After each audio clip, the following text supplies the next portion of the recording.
This video is all about technique on the Concept2 SkiErg. We're gonna go over setup, so how to set the damper, position, the way that you should be doing the movement, and then common mistakes that I see when people ski. So first thing, setting up the damper.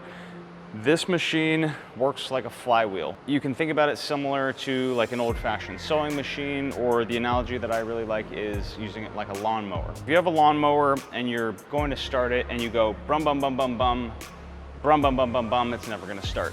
If you go brum bum bum bum bum bum, then it starts up quickly. So we want to use the same concept here. As far as the damper setting, all it does is lets more or less air into the machine to slow down the spinning of that flywheel. You really want to set the damper depending on how long the workout is and how quick the stroke rate is going to be. If you have a higher stroke rate, you're sprinting in a workout, you can use a higher damper setting. If you are in a longer piece and you're gonna have a slower stroke rate, then we wanna set the damper a little bit lower. Now, personally, for most of my skiing, I like to set the damper around 3, okay? So you can play with it and find a good damper setting for you. Position-wise, there's 3 phases, okay? We have the catch phase, where we're catching the flywheel at the top of the stroke. Then we have the drive, which is the main drive portion of the stroke, and then we have the recovery, which is coming back up to the catch. Okay, so our catch position, what I like to see is these ski handles with the hand on the butt of the ski handle. We're gonna have the elbows pointing down at the ground and the shoulders retracted, okay? In this tall position, the first thing that we wanna do is initiate a hip hinge. So this is very similar to the loading phase of a box jump. A hinge is also like bowing to the top of the knee in a clean. So we're gonna do the same thing here in that drive portion. So this is our catch. Forearms are gonna stay parallel to the tower as best you can. Elbows are gonna drag down by your side and not flare out to the sides, okay? Because that's gonna lift the shoulder and just put you in a poor position. All we're gonna do is start this with this hinge. Okay, so all I'm doing is folding at the hip and bending at the knee slightly, okay? After we finish that initial hinge, all you're gonna do is take that energy and finish with the tricep extension. Handle should finish just past your knee.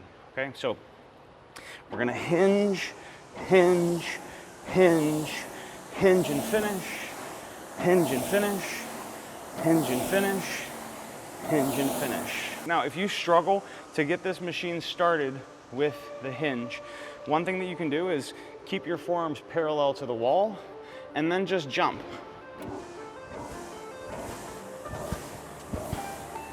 And then you get the feeling of what it's like to put energy into the flywheel by using your body weight. We really want to use that first hinge and the weight of your body to start this stroke, okay? This part, the tricep extension at the end, that's really just a finisher, just like on the rowing machine. We don't want to overuse that arm at the end. This hinge and your body is really what is driving this machine. When we come back up for the recovery, what we want to do is come back up the same way. Now you will see people where they'll do this stroke and then do this big butterfly around.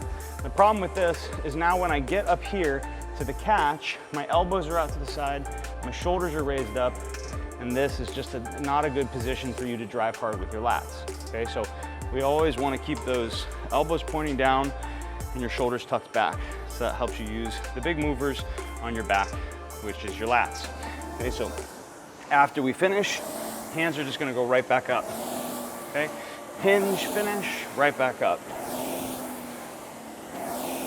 okay? Mistakes that I see, people overusing the arms, right? And just kind of not having a lot of action with the body and just using the arms to make that stroke happen. We wanna keep the feet mostly flat. You're pushing down into the ground with your feet. We're not just kind of rocking back, going in the toes, rocking back, okay, just like we wouldn't do that for a clean and top of the knee or any of the other movements that use this same hinge pattern. Another common thing I see is people not bending at the knee and only folding over at the hip. So they'll go like this, just like overusing the back, throwing their chest down. One thing that I like to think about is as you're doing that hinge and doing the whole stroke, you're keeping your chest and your back angle in line with the angle of this monitor, okay? So that helps me. Another thing that I see a lot is at the catch position, that once people start skiing, they stop opening their hip all the way at the top. Okay, so we want to not short stroke this, right? This is not opening the hip. We want to make sure we open and get that catch all the way up here. When I say catch, you'll hear it like tension against the flywheel. Okay, so we want that tension point as high as you can in a good position. If you start to get to here and then it doesn't tension until you're down here, we're just gonna have problems. And then the last thing is that crazy recovery, right? So people doing something erratic in the recovery, like doing this big rainbow, and then they end up having a combination of all those bad things that we just talked about.